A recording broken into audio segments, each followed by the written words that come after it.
Get ready for the world's greatest Arsenal podcast. Welcome to another podcast by Guns and Yellow Ribbons. Enjoy the show.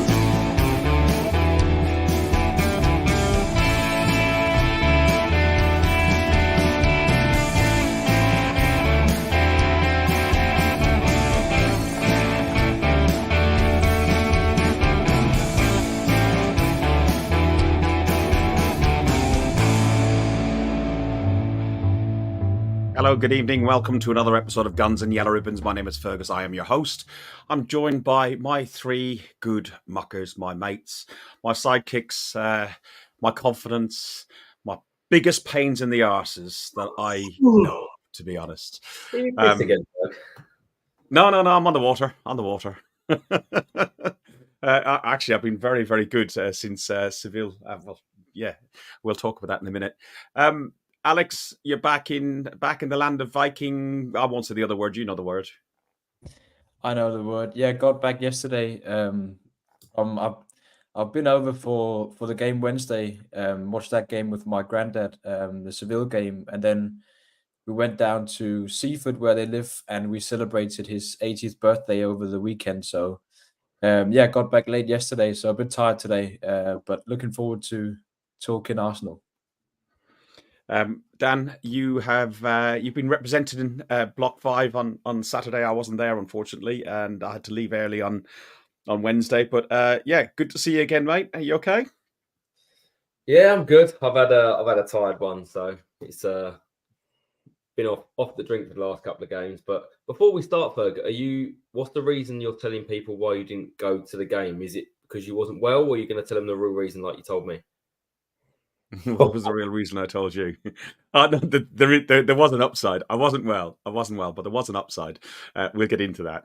There was an upside, wasn't there, Ferg? There was an upside. Yeah. No, not the upside that you went into it, but you had me in Steve. You kid. You're right there, Ferg. Trev, you're in the new man cave. You've got your red futon. There's going to be additions to the Ruth Beck wing on the wall soon. How is it, mate? Yeah, it's right. It's a bit bare at the minute, Ferg. I'm sat here. I've got my desk set up. I've got all my books in here. My memorabilia is laying about in boxes everywhere. So hopefully next week we will. I'll have a bit better surroundings. Hopefully have some curtains up the windows. Dan, I'm so proud of you for thinking of putting that music first. We were going to pay our respects during the program, but it was Dan's idea to pay our respects before the show, and it's got me off to a really good start tonight. But the fact of the matter is, we respect the people that have died in wars, that have passed. No, nothing else. No, nothing political, nothing religious. Just poor people are killed for no reason in wars, and I think we should respect them, and we did it well there.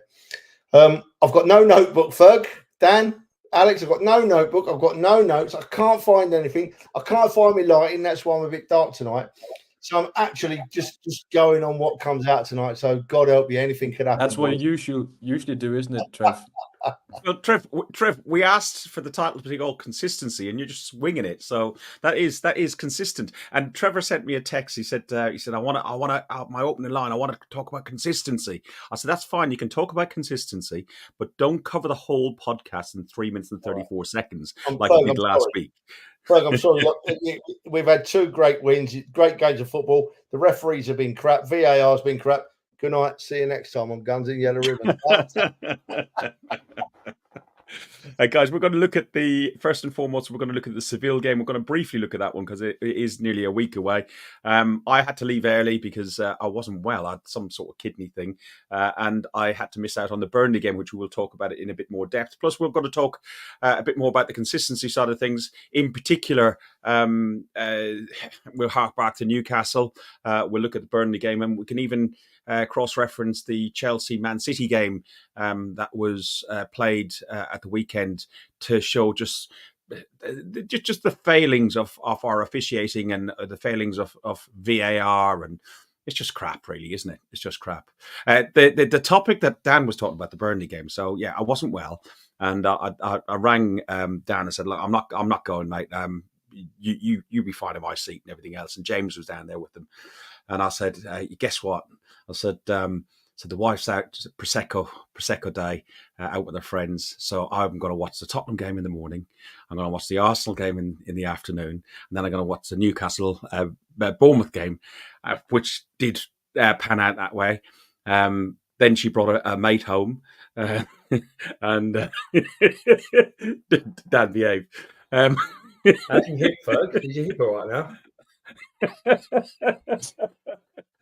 And I left them to it, and I ended up watching Graham Norton on catch up and match of the day. So it was absolutely a wonderful day of football and entertainment for myself. Yeah, it was absolutely brilliant. That's not quite the truth, is it, Ferg? But I'll let you get. I can see you blushing, so I'll let you get away with this one. But I'm starting to question the Seville game, mate. I feel like you might have had a cheeky little text off the missus saying "come home quick," and that's why you absolutely darted out the back of the stadium. Mate, I didn't dart anywhere. It took me 10 minutes to get back to my car. I've never I walked slower than Trev. That's saying something. Oh, I don't know. VAR, we'll have a little check. Okay, let's look at the Seville lineup. So we're talking about no Jesus and no Odegaard again. So we had Raya back in goal, White, Saliba, Gabriel, Tomiyasu. Rice, Jorginho, Havertz, Saka, Martinelli, and Trossard in the up top. Alex, what did you make of the overall performance? For me, I thought it was another good performance from, not a perfect performance, but a very good performance from Kai Havertz. And I didn't mind that midfield trio with Jorginho, Rice, and Havertz. It seems to be clicking a little bit, didn't it? Yeah, I thought it was a very, very, very good performance against the Seville side that didn't look good, but I'd say we also made them look worse than they are. They didn't have a shot on target until in the very last seconds of the game, and we could have easily scored more and probably should have scored more than the 2 goals we did. I thought the 2 goals that we did score was absolutely superb, especially the first one was a beautiful play. It's just something he's got in his locker, Jorginho, those passes that absolutely split defenses apart. The way he did it with his pass to Saka, and then he cut it through to Jorginho, who was there at the right time to get the ball in the net. And I mean, that game was brilliant for Trossard, build up some confidence, which is what we need when we've got these injuries with Jesus and also Odegaard. Luckily, it seems like he's just had a concussion and it's not anything serious, his injury. So apparently he had a concussion in training before the Seville game. That's why I missed these 2 games now, but he should be back after the international break. Is he going to miss a trip for Norway or not? Yeah, he's not going with Norway, so he'll stay home at Arsenal. Good. Dan, what did you make of the first goal? I know Alex talked about it briefly. I'm just going to put it up on here, so we'll have a brief. There's no sound right now, so we'll have a brief look at it, and you can talk us through it and what you thought. Because I know exactly what Alex said a few minutes ago. As soon as that goal was scored, you went, "That came from Jorginho." Yeah. I mean, watching it in the stadium, the through ball from Jorginho was fantastic, and it's always the sort of pre-assist that I think sets up the team when they're attacking. But that game, I did think Sevilla were a lot more sort of poorer than I expected from a team of their quality. But I thought we absolutely cruised through that game, if I'm honest. And that came from our wide men. I think Martinelli had a fantastic game as well. We just looked dangerous for the whole 90 minutes. He looked dangerous as well at the weekend as well, Martinelli, and looks like he's sort of ready to step up again to where he was last year. But we're dangerous when Saka and Martinelli play well. If they play well, we play well, and it's quite simple, really. Yeah. Trevor, second goal. If we look at the second goal, Saka, who put in the assist to Trossard, I know it came from Jorginho originally. He turns goal taker rather than goal maker on the 64th minute. It comes from a throw in by Zinchenko. It goes to Martinelli, who, as Dan just said, had an outstanding game, and then Saka scores this wonderful goal. I'll put it up on the screen again. Ferg, don't play the video for a second, right? Okay. Something urgent has just come up. I feel the need to explain this comment from James. it's a bit worrying.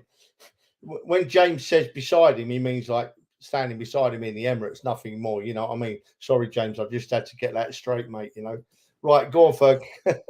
Yeah, so I'm lost now with all that. So talk us through the second goal then, so that Saka scores. It's becoming it's becoming a typical Saka trademark, isn't it? There's no panic here. He knows right now. He knows what he's going to do. Waits for the defender to get close to him, and then just comes behind him and slots it in the neck. It's what Saka's just started to get known for doing, and we desperately need him to stay fit all season. Of all the players that we don't want to lose, Saka's the one, because Saka's been scoring goals consistently and is capable of doing that every game now. His confidence is that high. It's interesting. I looked at Trossard's goal. Do you know what? Last couple of games, I know Seville weren't that good, and you could say, in inverted commas, it was only Burnley, but I thought Burnley put up a good battle. Trossard, for me, looks lovely through the middle. I enjoy watching him play through the middle.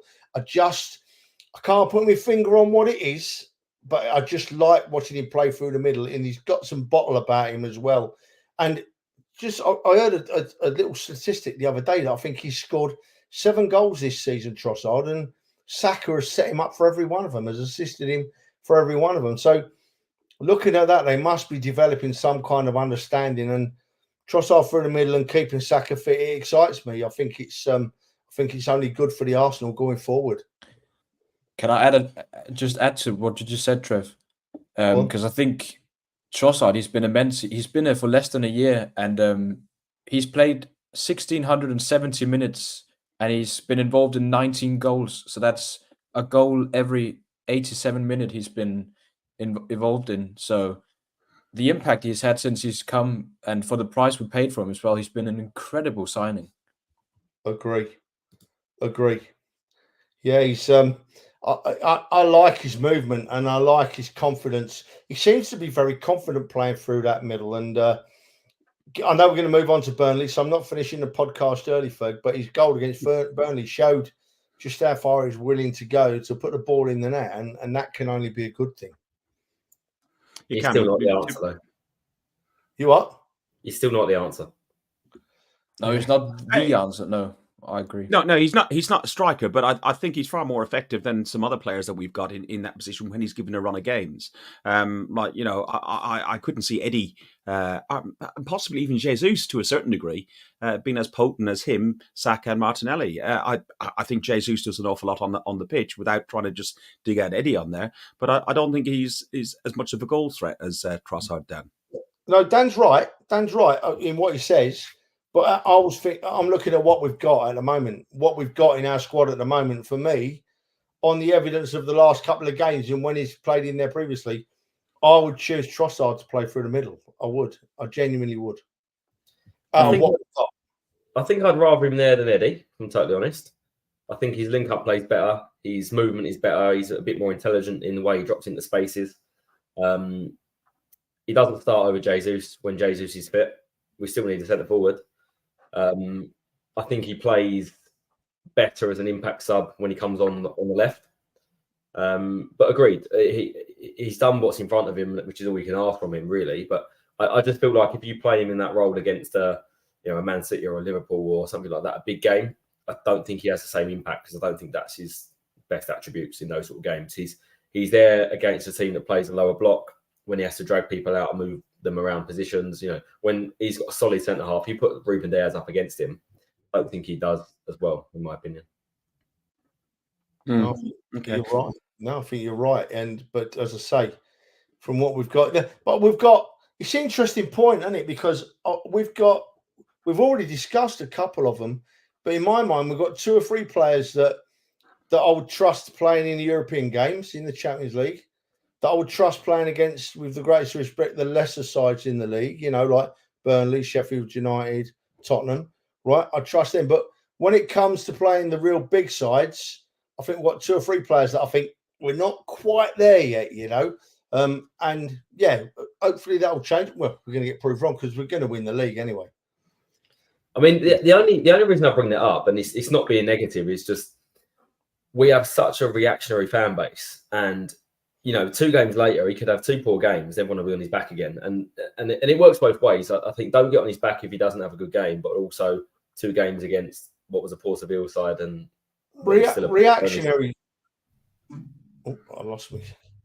Yeah, go on. But still, it's like 1,670 minutes and a goal every single game he's been involved in. Yeah, no, don't get me wrong. Look, he has. I fully agree. He's been a fantastic signing, and he's exactly what we need as a squad player that can play in different positions when we need to rest players, when we need to rotate, when there's a little niggle or an injury. He's exactly £20 million. Yeah, I mean, it's an absolute bargain, in today's market and the last sort of 10 years. It's a fantastic signing, but I just feel like let's not jump on and all of a sudden he's had 2 games and he's now the answer as number 9 and he's solving all our problems, because we know what we need up top. Oh, no. Listen, for me, if we don't get a striker in January, I think our title challenge will take a serious dent. And even our battle into the Champions League, I think, will take a dent. Although I think Havertz seems to suit the European football far, far better than he does the Premier League. And you can see how well he looks and how well he plays against, yes, it was a poor Sevilla, but he seems to be a better player in there. And the physicality of the Premier League, it clearly didn't work at Chelsea. And I don't know if it's working hugely, fantastically at Arsenal in the Premier League, but he definitely has a place in the squad and a place in the European squad, especially for me. Father Keating has spoken. Yeah, that was yesterday. I said something very similar in our WhatsApp group, and Chelsea. I think Chelsea. It was in the Chelsea game when I spoke about it, and it was quite good. They said Father Keating has spoken. I said, don't name me after a priest. It's a little bit worrying for me, like for the Catholic upbringing in an Irish school. Last sort of topic to talk about on the Seville game was Saka. Saka got injured. People were crying for him to come off early when we're 2-0 up. And he got injured, but he got injured right close. I didn't see it. I'd left at this point. Dan, he got injured close to the centre circle, but was forced to walk the long way around the pitch, even though he was injured, and got booked for not going off the pitch the most direct route. Talk to me. Yeah, I mean, the couple of yellows that we got at the end of that game for apparent time wasting, I think was ridiculous. Like, I couldn't believe it. We were sitting there watching it, and how they as well. Yeah, I mean, there was a couple, wasn't there? I think one was it the throw-in? Yeah, that was the throw-in where we just made a substitution. 2 seconds later, he booked Cine. Yeah, and we were saying sort of half an hour, 40 minutes into the game. I said to you, Fergus, I think you mentioned it, how inconsistent they've now been with the throw-in and time wasting, and as much as Europe is slightly different to the Premier League, even the Premier League has dropped off, and just all of a sudden it's like he had a bee in his bonnet and said, Arsenal's now got time wasting last 10 minutes if book who we can and make him walk the wrong way around even though he's injured. It's ridiculous. There's one of the televised games at the weekend. I can't remember which game it was, but there was a player and he must have passed the ball to 2 different players, and it must have taken 15 or 20 seconds for them to take the free kick. To take the throw in. And I didn't see a yellow card in sight. Yet again, Tomiyasu got booked for the exact same thing at Palace away for the first game. So really the lack of consistency, and consistency is a word that we will talk about a lot. And consistency, just in case anybody doesn't understand, and for our Danish friend here, I know your English is probably better than mine in most cases. Someone who's consistent always behaves the same way, but has the same attitude towards people, things, or achieves the same level of output or success in something. That's all we ask for. We're asking for consistency along the way. Raya, first save, 96 minutes, and that was that there sums up the Seville game. Top of the group, Trev. We didn't qualify because PSV won 1-0. But if we get a result, we only need a point in theory against Lens, but I'd like all 3, please. And then PSV becomes a party, Christmas party for everybody who's out there. Yeah, it's. I hope it was just. I'm right. You're right, Ferg. I just hope it's a shindig to PSV, a few beers and a bit of a laugh with the lads. Be nice. We should qualify at home against who is it, Lens, isn't it? I can't see any reason why we shouldn't if we just play to the best of our abilities. We were the better side in Lens until the fans started lifting, and then it seemed to quieten us down. So I'm not worried about that game, actually.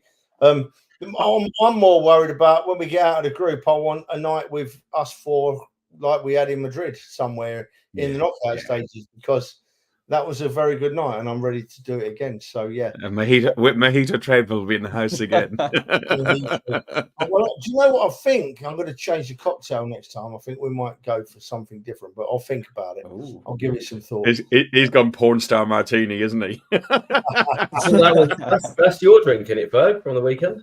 No, I'm old fashioned, mate. I'm old fashioned. But no, Seville, right. Seville, you can only play what's in front of you just before we put it to bed, Ferg. And we played all right against Seville. We did really well. We didn't look in danger. And we move on to the next one, mate. Yeah, the most important thing, though, with the Lons game being our next home game, by that stage we need Dan drinking again, because the atmosphere has been absolutely turgid for the last two games on the concourse and in the stadium, because our Ginger Whinger just hasn't been drinking, and he's just been standing there scowling. No flag, nothing. I know you didn't have your DJ. I know you didn't have a DJ on Saturday, but you could have easily just put your headphones in and just remembered some of them. All I'll say is all the people that were moaning had the opportunity, and I'm very glad that they stepped up. So thanks, guys. Prove my point. Yeah, what you think of Tottenham? Right. We had Raya, Tomiyasu, Saliba, Gabriel, and Zinchenko as the back four. Jorginho, Rice, and Havertz. We had Martinelli, Saka, and Trossard. Trevor, what did you make of Ben White's late absentee? Because we only heard about an hour and a half before the game that he was going to be dropped. Yeah. I don't really know what was wrong, but did it worry you that Tomiyasu was going to be right and Zinni was going to be left? Tomiyasu doesn't worry me wherever he plays, mate. He doesn't worry me in the slightest wherever he plays. It was a bit worrying that White wasn't there, but we picked up on a grapevine that he had a bit of a knock or a bit of an injury, and so hopefully that's why. Because if there's any other reason that Arteta isn't playing him, then I wouldn't be able to get my head around that. But I'm hoping that he's just had a bit of a knock, and they thought, well, we'll give him a rest. Tomiyasu ain't going to let us down, Zinchenko can come in at left back. And at the end of the day, with the greatest respect, we're playing Burnley, we should beat. So, yeah, I didn't have any problems. I no problems with Tomiyasu, to reiterate, none at all. And Dan, it would be again. Told Trev it was a forced rest on Ben White apparently, and apparently he's had a little bit of a knock. Didn't look quite the same in training, and apparently Ben White doesn't really give much away and let people know if he's injured because he just wants to play. So I think it was more of a enforced rest to have a bit of a break against a side that we probably should beat. That's fair enough. And to be honest, I was just about to say we had no Jesus. Odegaard, we know he had the concussion, and no Ben White. But it would be the game against Burnley, no disrespect to them, that you would rotate a little bit more against those sides, especially with the amount of competitions and amount of games that they've had of recent days. What did you make of Havertz playing the point man, or even Trossard? They rotated around that area, didn't they? I mean, that's his position he played in Germany. So I think he did. I think he did okay. I was surprised he came off a bit earlier in the Burnley game. I would have probably given him a few more minutes, but I'm not going to get on his back. I wouldn't have said he had a great game, but he's certainly not been the worst in our squad over the last few weeks. And I think he's just low on confidence, I think, the lad. And probably the less we talk about him, the better, and just let him get on with his game and hope that he improves. But I've got no issues with him. I think he's got talent there. It's just we need to bring it out of him. Yeah. Alex, what did you make overall of the first half performance? Don't go into the goal, and we're going to talk about the Saka thing as well. But besides that, what did you make of the first? Yeah, don't move on too quickly, Alex. No, I'll try my best. I'm watching you. Yeah, obviously I had to watch it back because I was at an 80th birthday party on Saturday. But yeah, I think we did well controlling the game. They had a few shots off in the first half. I think they had 4 shots on target in the first 30 minutes. But overall, we were in control of the game. And it was nice to see some consistency. Speaking of that, the front three started again from the midweek. So I think, yeah, exactly. And they did have success again. So it's nice when we start getting those relations going. And I think you could see that they built some confidence from the Seville game and took that into the Burnley game in the way we played. Martinelli again looked very good. He had the most dribbles, I think, since 2018 in that game against Seville in a Champions League game. I think he dribbled past his opponent 14 times, and he was ridiculous every time he got the ball. And you can see he was playing with confidence as well. So yeah, we just needed to sort of get that one chance and score the goal, which of course came a bit later in the half. Before the goal happened, the first Saka had an attempt which Trafford pushed over the bar, and then Saka was the discussion which Trevor, I'll let you come in on this one, because you used this little bit of video clip on Twitter, and Twitter have since sanctioned you, but it had 87,000 views before Twitter and the Premier League got a bit twitchy about us showing this. The whole theme of this, okay, we were talking about the games, but the last few weeks it's consistency. So let's have a look at this, Trev, and we'll talk, and we'll have a little bit of a debate around this area. They are consistently shocking. I thought you were going to say something else there, Alex. You see, for me, right, if that's a foul, give it as a foul if you want. I have no problem with a nudge in the back being given as a foul, because we all know sometimes you only need a little nudge in the back and you go, So give it as a foul, no problem. But don't tell me that the one the week before wasn't a foul. If you're going to give that as a foul, then they're both fouls. It's that simple. And we've had a new.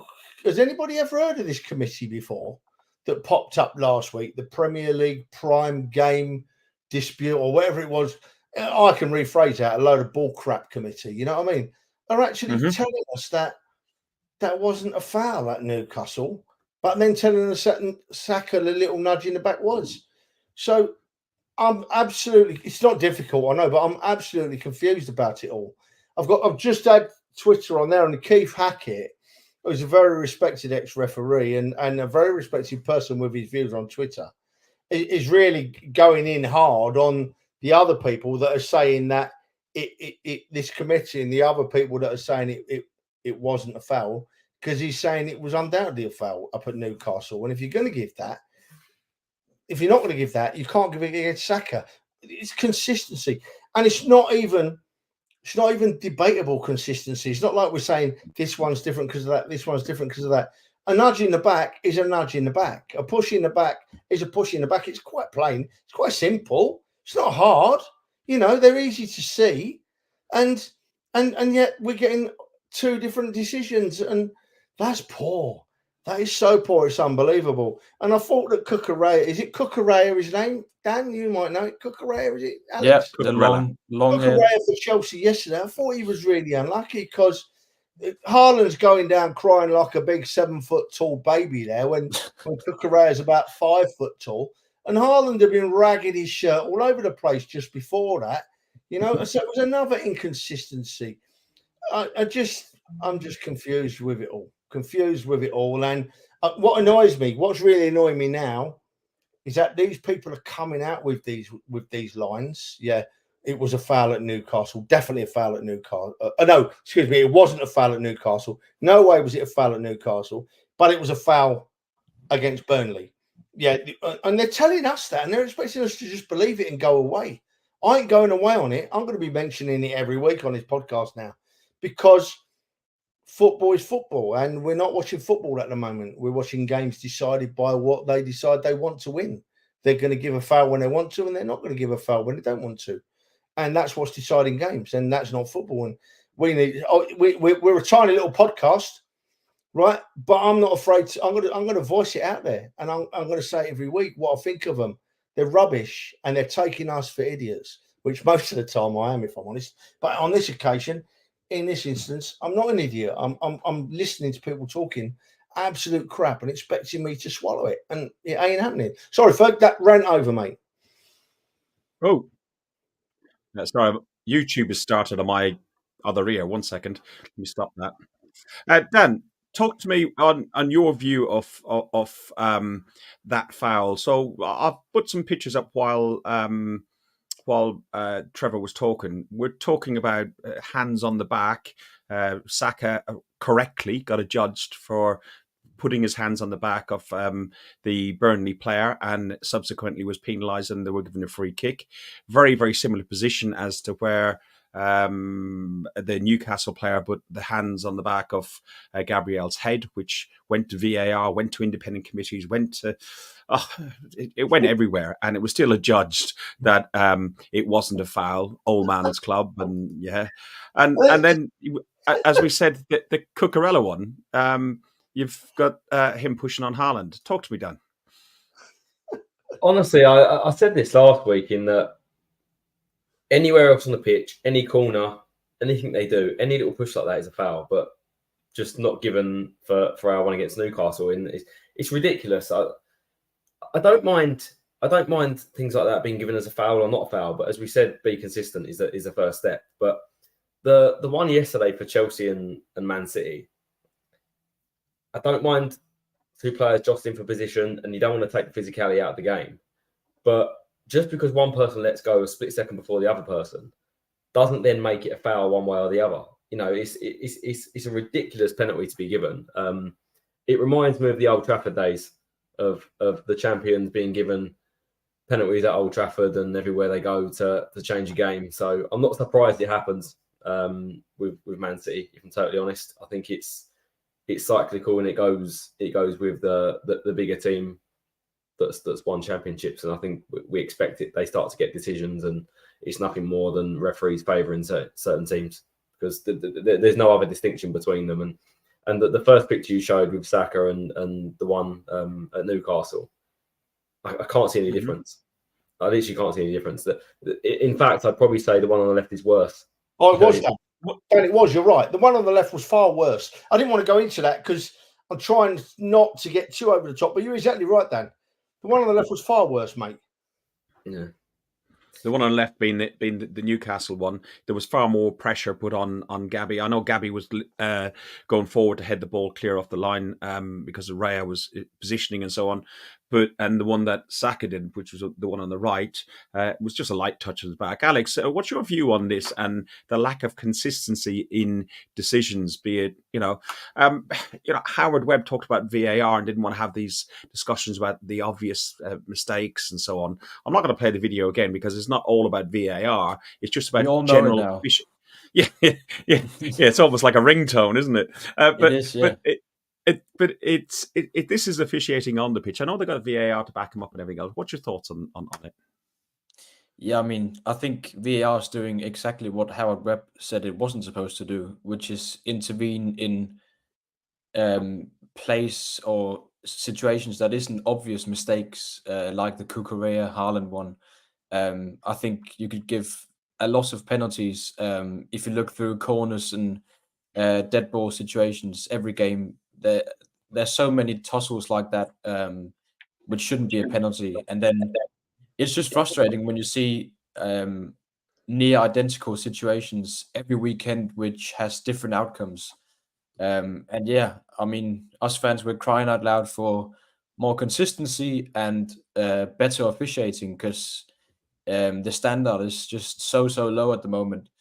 But yeah, I think it's also annoying to see in the media how much of a agenda they have against us, because it seems like they all went out and defended the decisions after the Newcastle game, and then when you see this weekend, it's a different thing. Or in the midweek when Carragher went out and was mad about the Liverpool game.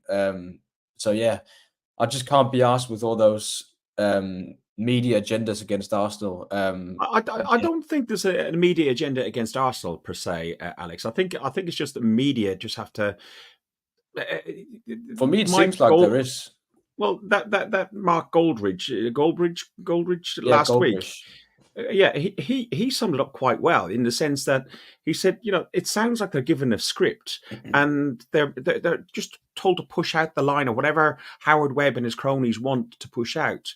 The amount of times I watched games and you hear Gary Neville or one of the commentators make a comment, and then there's some apologetic pundit in the studio afterwards going, "Oh, he may have overreacted, or he may, or she, or he, they may have said something that they hadn't seen it clearly, but on reflection, now we look at it, we can see this and we can understand why." It just seems like, it's taken away from the game. And it still sticks with me last week where Trevor said, "I don't want to watch football anymore." And that was pretty sad to hear. "I don't want to watch football anymore. You're ruining my game." For me, it's taking the love out of the game as well for me. I mean, yeah, you could say it's good entertainment when we have those 4-4, 4-1 games, 5 disallowed goals, 8 red cards. Yeah, okay, but for me, it's not entertaining. And sitting there waiting 10 minutes each game for VAR, not having a clue what's going on, and you don't know what the decision is going to be because it seems like it's a lottery every time we're waiting for VAR. For me, I agree with Trev. Like, it's killing the game. You see, it's really interesting, Ferg, right? In that we're getting a lot of comments, and the boys have even said it about, the Arsenal, and we feel are done by, and they've all got good points. But I had to think about it this week, and I had to think about it after listening to what that Mark Goldbridge had to say. I'd never paid him any attention before, but I think it was you brought him to my notice last week, Ferg, and I had a little listen to what he had to say. And I'm going to approach it personally from a different view, right? I'm not going to say, when I talk about these decisions, I'm not going to say the Arsenal anymore. I'm going to say football, right? Because for me, it's gone beyond a club. This is about football, right? This is about football. I mean, we had, as Dan just rightly said, we had summarisers last week saying that the Tottenham-Liverpool game was a great game. Well, for me, they missed 2 outright certain red cards. The referee didn't keep up with the game. It was awful. But I'm not going to talk about teams anymore. I'm just going to watch the football. Like Chelsea yesterday, I thought Chelsea was so hard done by yesterday.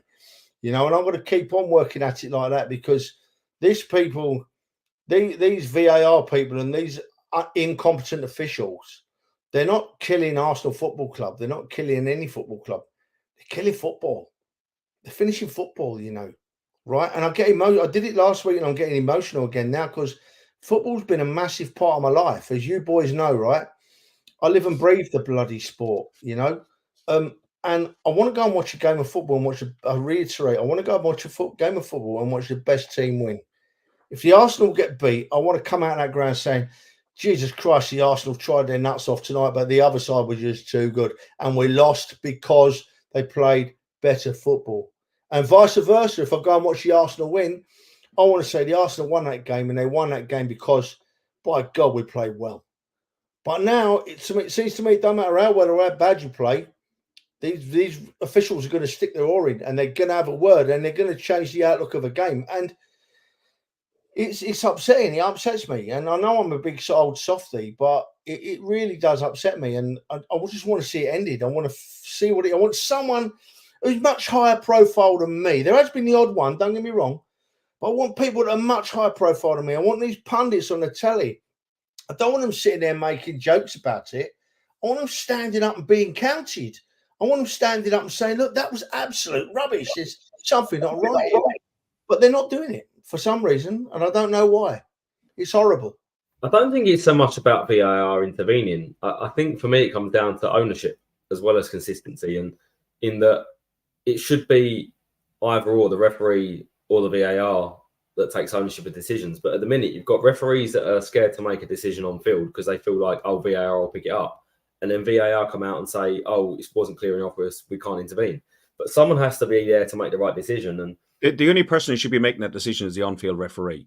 And he should be... I agree, but it has to be someone. Yeah, and whoever it is, like someone has to take ownership. And I agree, for me, it should be the referee. But instead, we're talking about, you look at the game yesterday for Man City and Chelsea, and you look at last week's game, Chelsea and Spurs. 2 very, very good games. But sorry, Melvin, he doesn't celebrate a goal until he gets an email. Sorry, go on, Dan. But no, like you look at those 2 games, 2 brilliant games, yet we're still talking about VAR. And in fact, if you look at the Spurs-Chelsea game, there was red cards, there was penalties, there was goals disallowed. All of that was fantastic without VAR. In fact, VAR, in my opinion, got a few things wrong. But take that out of it, we've got a fantastic game and we've got a fantastic sport. And exactly what Trev said is that it's starting to ruin the game and the focus is being there on decisions. And I genuinely believe that there is a part of it that is making it into a theatre that can be seen as a global game and adds drama to the game instead of focusing on the quality of the game and the events that happen on the pitch. James, you got a good point on there. When you watch a good game of football, you don't even notice the referee and why is VAR getting involved. You know, when you watch Champions League football and even to experience it when you're in the stadium, you don't even notice VAR because it all goes on so seamlessly behind it. The automated offside rules, which takes an awful lot of that crap out of the way, and everything's done. There's no VAR signs up very often. They're not put up every 5 or 6 minutes on there. It does feel more an entertainment show for sure. Let's move on to the rest of the game. So it took us 46 minutes to break Burnley down, and eventually it came to that man we talked about earlier, Trossard. Trossard comes in, really good header, proper fighting him, but he was left injured. And we thought we mightn't see him again. I thought he had done his shoulder or his collarbone when I first saw it. Ended up he had banged his forearm on the upright. Trevor, what did you make of the goal? Yeah, I was waiting for it to cut. I thought we were playing that well and we were that much on top. It was just a matter of time that the goal came, and I thought we'd score a bit earlier actually, but we had to wait till the very end of the first half, didn't we? And just what I was talking about earlier, Trossard just showed why I like him playing through the middle. If he had another 6 inches height on him and another couple of stone, then I'd want him through the middle every week. But he's not quite carrying that weight. But he showed that he's willing to put his neck on the line because he could see the post coming, but he still put it in the net. And I was very happy with him. And I was even happier, bearing in mind our injury situation, when he came back on the field again, because I thought, we can't afford to lose another one, you know. So, yeah, he's done really well. Brave lad. For me, if I've got to choose a number 9 from what we've got, from what he's showing, he'd get a run for me. Dan, Gilberto Silva in August 2006 scored the first goal against Aston Villa. On that evening, Trossard was the one who scored the 1,000th goal at the Emirates Stadium. And funnily enough, in the dugout, Mikel Arteta against Anderlecht in 2009 scored the 500th goal. What did you make of the 1,000th goal at the Emirates Stadium? Just to confirm, that's Arsenal's 1,000th goal, right? Not the 1,000th goal.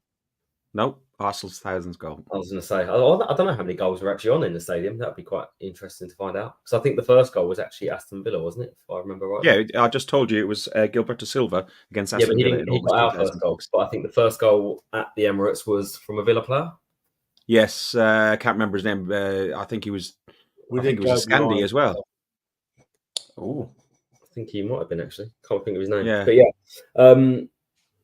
that's flown by, isn't it? Really, you think the time at the Emirates, 2006 to now, doesn't feel like we've been there that length of time, which is quite scary. But it's we're starting to settle in, I think, at the Emirates. We're starting to make the Emirates more of our home, and it will take many years to get anywhere near to Highbury, or if we ever do get near to Highbury.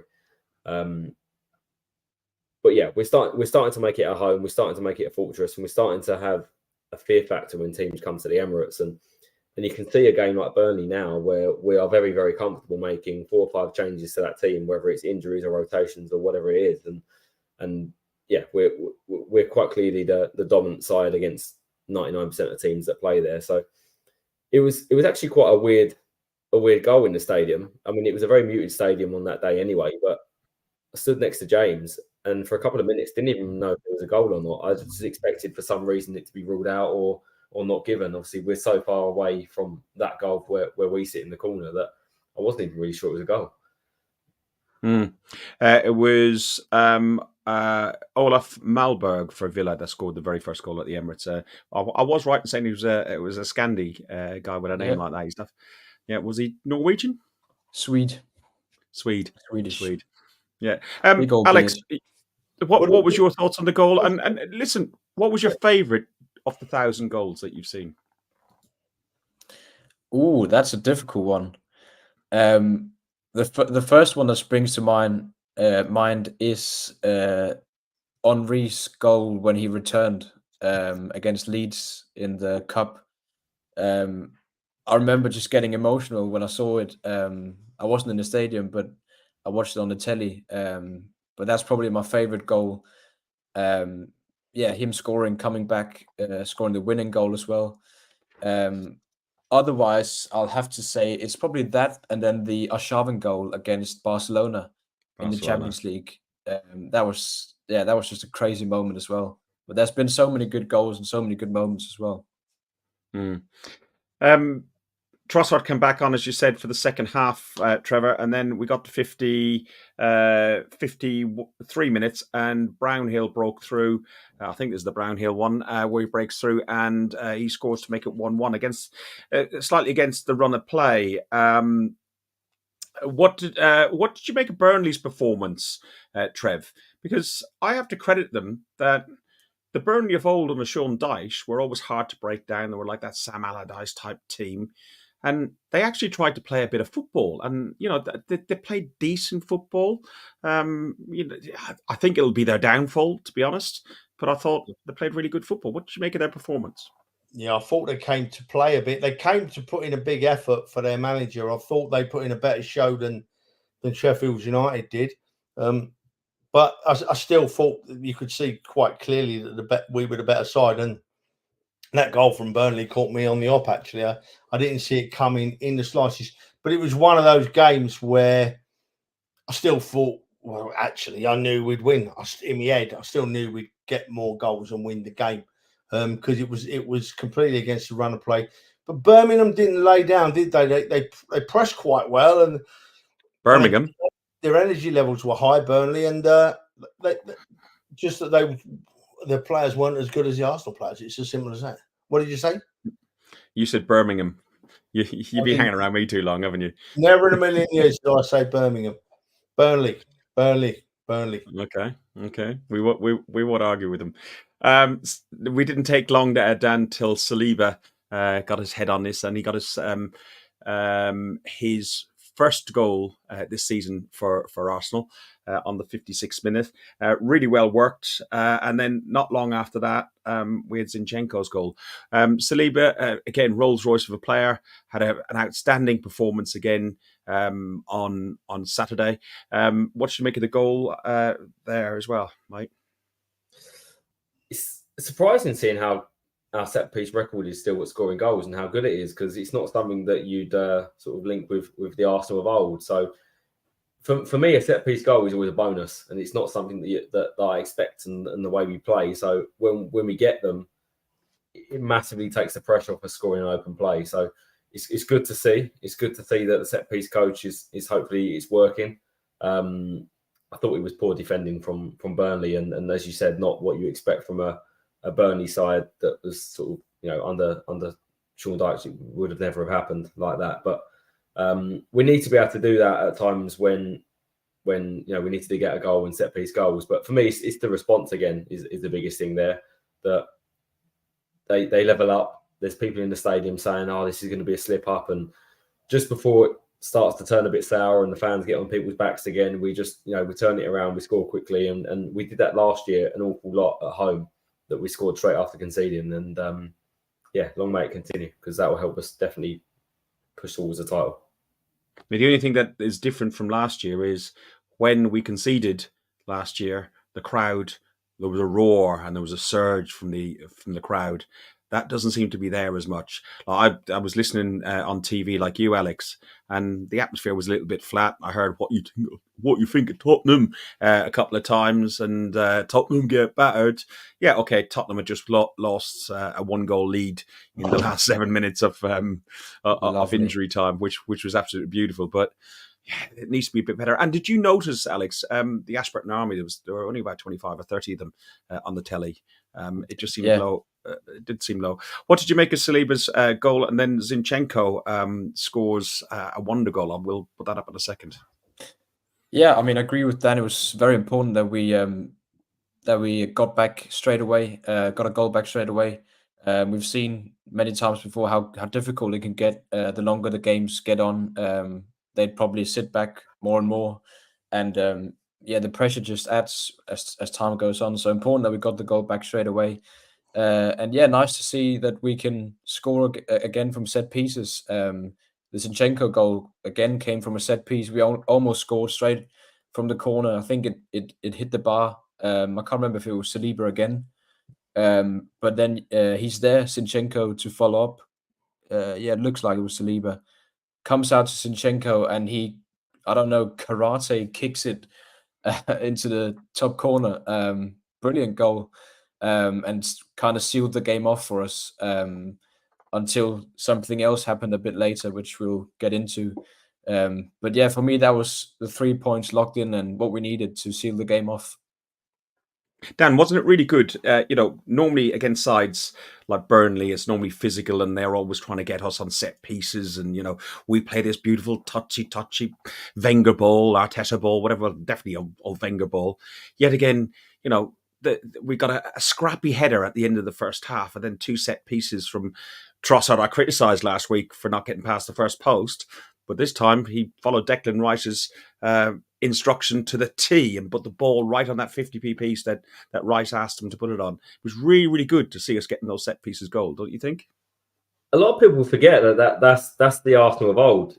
We've not always been this tippy tappy side. We became that side pretty much from when we moved to the Emirates, when we had a different profile of player. But the invincible side and the side when Wenger took over, and it was always a big physical side that could play and was an attacking side. And the invincible side was a very good attacking side, but it was a big side and it was full of leaders and full of using that term, proper men that played on the pitch. And I think we've got that back in our side now. You look at our side from 1 to 11 that starts.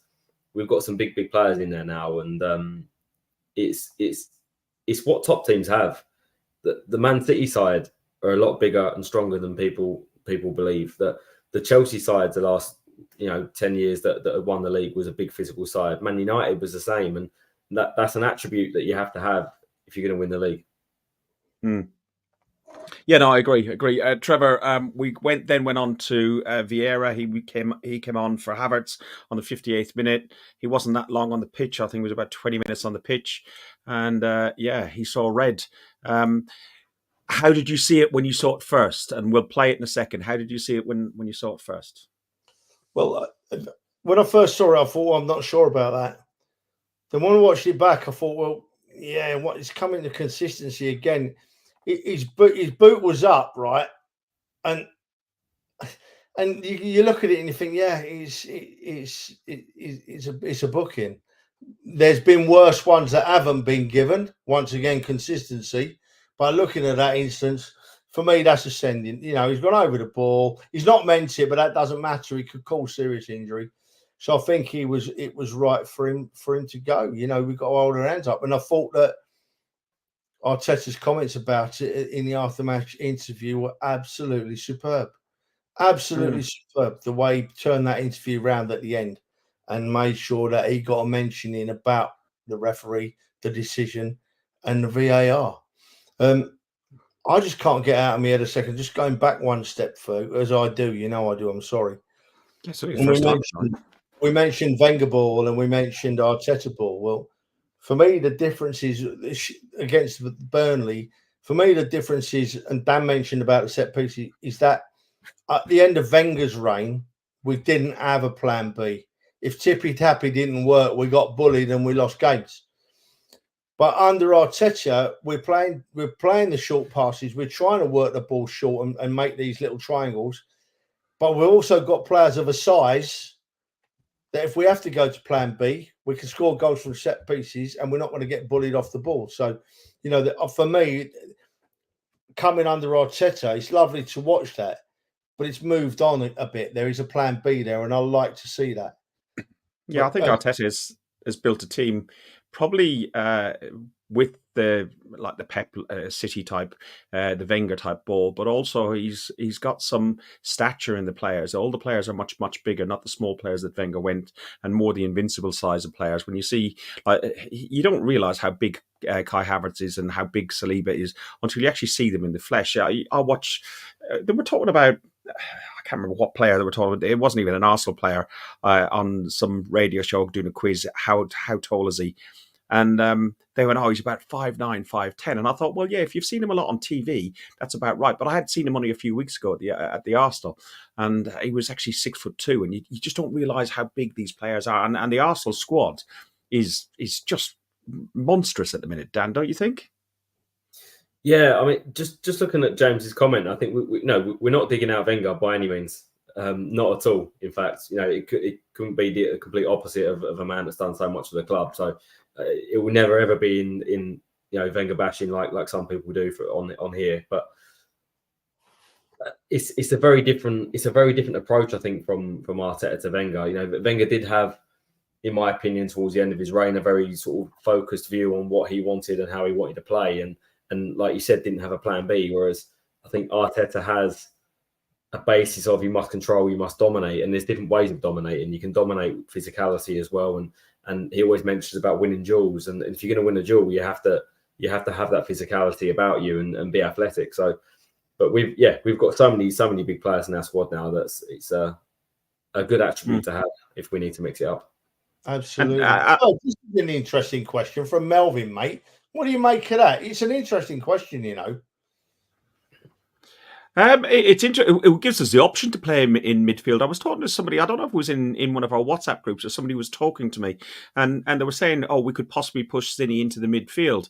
But because you've got Tomiyasu and Zinni and no real cover there, he probably wouldn't want to risk them, especially if Ben White is out. So I think when you've got more cover, then that will give the option for Zinchenko maybe to play in that role, and then leave Rice in the proper six. That lets Partey depart, and Zinni could play that role between midfield to forward lines.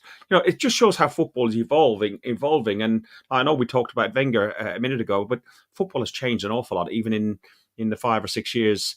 Was it 2018? So we've got it's about 5 years it will be since Wenger left. Alex, the last couple of things that I want to talk to was 6 added minutes, and in that 6 added minutes, Jorginho took a really bad injury. I don't know if you could hear it on TV when you were watching it, when you watched it back, but there was I thought the Highbury Screamer was back. Yeah, it looked quite nasty, and there was a lot of bleeding as well.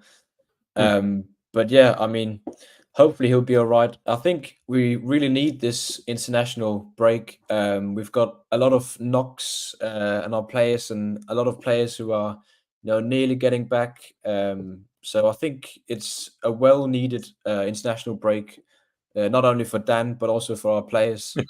I was thinking that. Yeah. So hopefully we'll have both Jesus, even though he's of course gone to Brazil with the squad, because apparently they wanted to assess him as well. But hopefully he'll be back. Odegaard will be back. Ben White probably will be back. And then we're nearing Timber return as well. I don't know how soon he'll be back. Hopefully I heard it was March, but I've heard the earliest is January as well.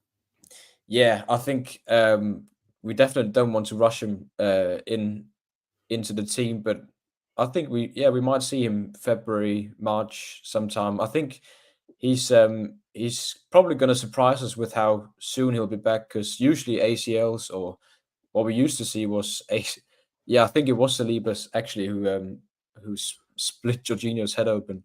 But usually ACLs they're a year or 10 months, but apparently they've done some new treatment which should speed up the process. So it'd be good to have him back.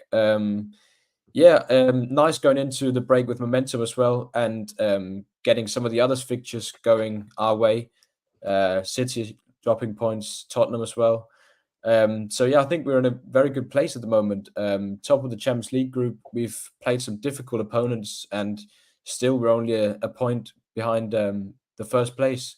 So I think we've had high expectations this season, and for some people, I think maybe we've disappointed. But for me, I think we're in a very good position going into this international break. Yeah. El Neni was going to come on and then wasn't going to come on and then was going to come on and then wasn't going to come on and then he wasn't going to come on and then he decided, "Are you going to blow the whistle?" Yeah, I think we'll blow the whistle.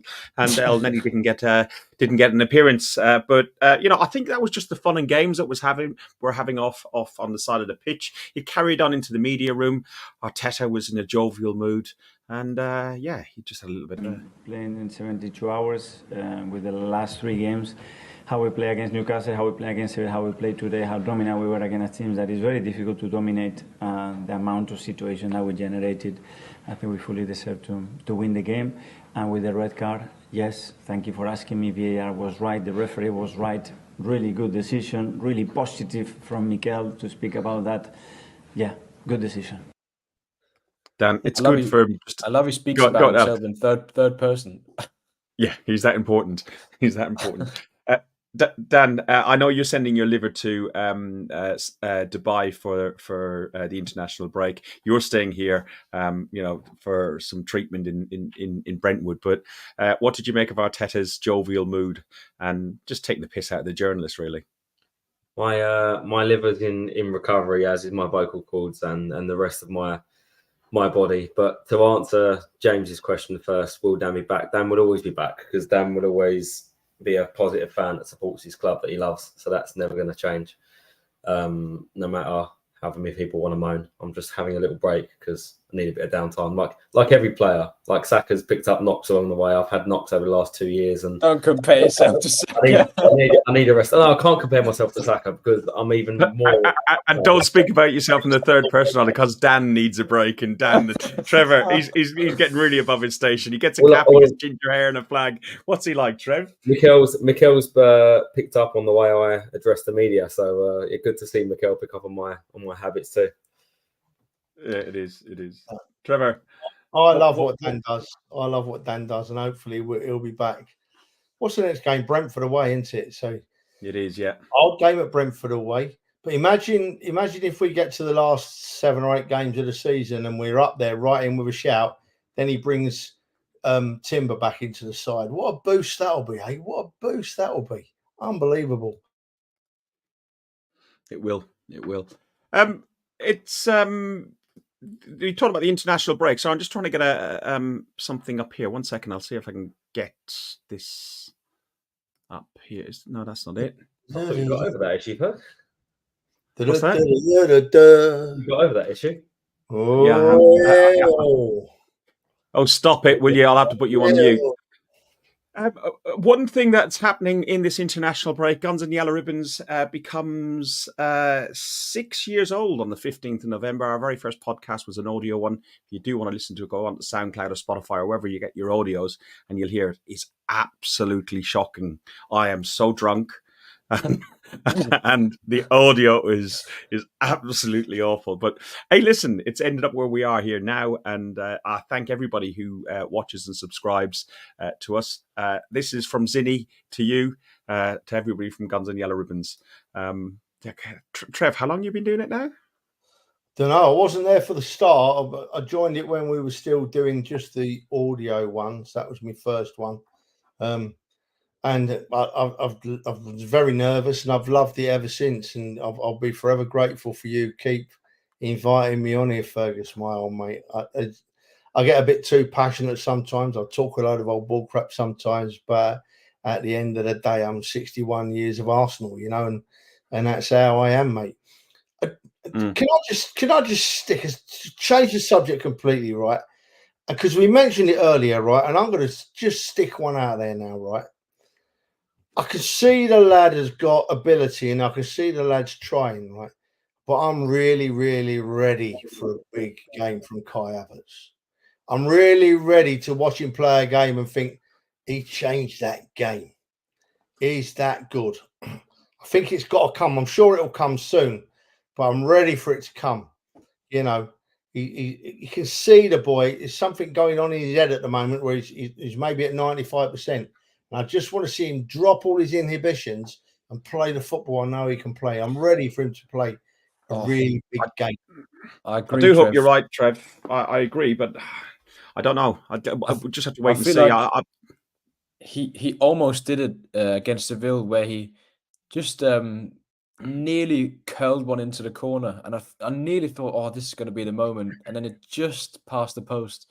But he's putting up like decent performances. But I agree, like we paid a lot of money for him, and we all want him to see like making that difference, and also scoring goals and assisting goals as well. Because to be fair, Xhaka did that last season, and he is kind of playing his role.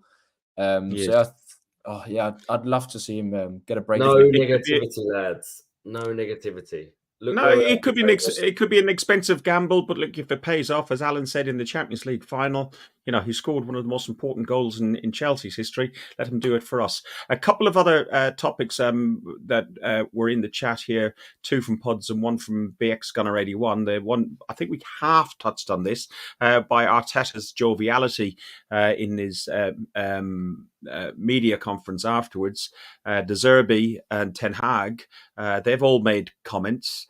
It'll be just interesting to see how it's interesting how they've been perceived in comparison to Arteta after Newcastle. It seems like people were a bit perplexed about De Zerbi's, but Ten Hag can get away with it. Dan, your view on that? I mean, Ten Hag's a clown, and De Zerbi's a media darling, so I'm not surprised that they get away with it, and they're not Arsenal managers. There's no explanation. There's no explanation at all. I don't even know what else to say on that. To be honest with you, I don't understand the agenda. Why. Like it's been like that from the start with Richard Keys and the way he jumped on Arteta's back for being on a touchline, and it's needlessly sort of nitpicking at anything that's Arsenal related. But as they say, let them all hate us, let it make us stronger, and make it even sweeter when we win. Yeah. BX Gunner 88 asks, is the club restricting Ashburton Army in any way? Yes, they are. They used to be given about 120 tickets previously, which they were allocated via Jack and Lewis and I can't remember who the third guy, but they used to organise it via them. A lady who come in and is our commercial strategy person, decided that she likes Ascot better than Ashburton Armies. So club shop sales are up, mate. A club shop, yeah. Bloody brilliant. But you know what? They missed a trick by not having half and half scarves themselves, though, haven't they? So because that's where they would have got even more money. I'll tell you what, we could do half and half shirts. Arsenal and Spurs, they'll love to wear those, wouldn't they? Tough lad. They would. Tough lad. I think I'd rip it off if I saw someone. Don't even mention it, Dan. I think I'd rip the shirt off. I saw that. Well, I did have a few beers with me when I saw those with Man City and Arsenal scarves. I found it quite offensive. But when I did see on the day of the Tottenham game, I didn't get involved on the day of the Tottenham game. I did on the City game with people with half and half Tottenham scarves. I didn't get involved because I knew if I got involved, I'd probably get chucked out and lose my season ticket. So I didn't want to say they found anything. you offensive, Ferg, as well, to be honest with you, mate. Yeah, well, that's part of the course. Standard. Listen, last thing to say is what a great weekend. Before we go into a very good point from I think it was 2-2 at half time. It was 6-2. 2-0 at half time, Ferg. 2-0 at half time. 2-0 at half time. Yeah. And it finished against Leicester ladies at Leicester 6-2 to the Arsenal. So well done, girls. Well done for that. Really, really a nice way to finish it off.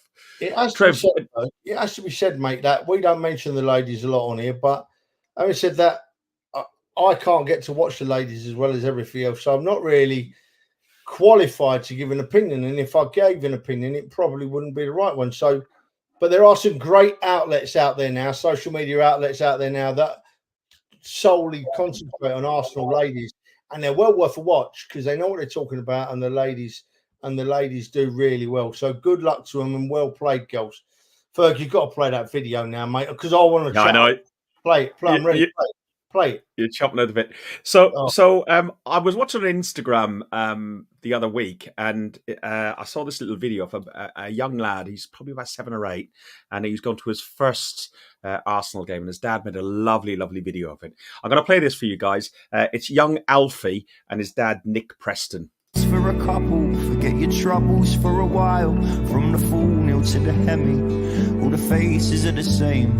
Cause the manner might be changing, but the people still remain. North London forever, whatever the weather. These streets are our own, and my heart will leave you never. My blood will forever run through the storm.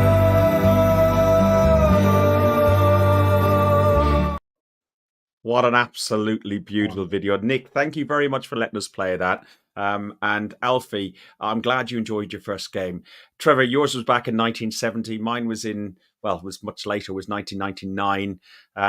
But I do remember that first day when I went out and I saw from the North Bank and I looked down, no, it was actually the West Stand, and I looked onto the green bays. It looked like a snooker table. That was the football pitch. It's just unreal. The pitches probably weren't the same in the 70s, Trev. They were probably a little bit muddier and rougher. They started off all right, but they tended to deteriorate pretty quickly. But that just melts me, a video like that. You know, little Alfie, the club needs to take massive notice of the fact that they can do all they want about the corporate. They can take tickets away from Ashburton Army. They can make ballots that are nearly impossible for very loyal fans to get tickets. By the end of the day, the club needs to remember what it's all about. And it's all about just blokes like us. And blokes like us started with days like Alfie had there. You know, Alfie there, it's his first time. As you said, Ferg, he's going to remember it. He's going to remember every second of that day. And he's lucky because he's got videos. When I was young, we didn't even have a black and white photo, you know. And he'll remember it and he'll look back on it. And poor old Alfie, if you're listening or looking, son, you're going to suffer because you're now going to support the Arsenal. We go through hell and high water, Alfie. But the thing is, Alfie, you'll be going to the games for the next 40, 50, 60, 70, 80 years, you know.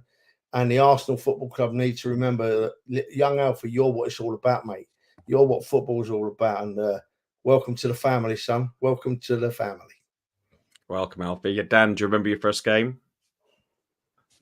I do, actually.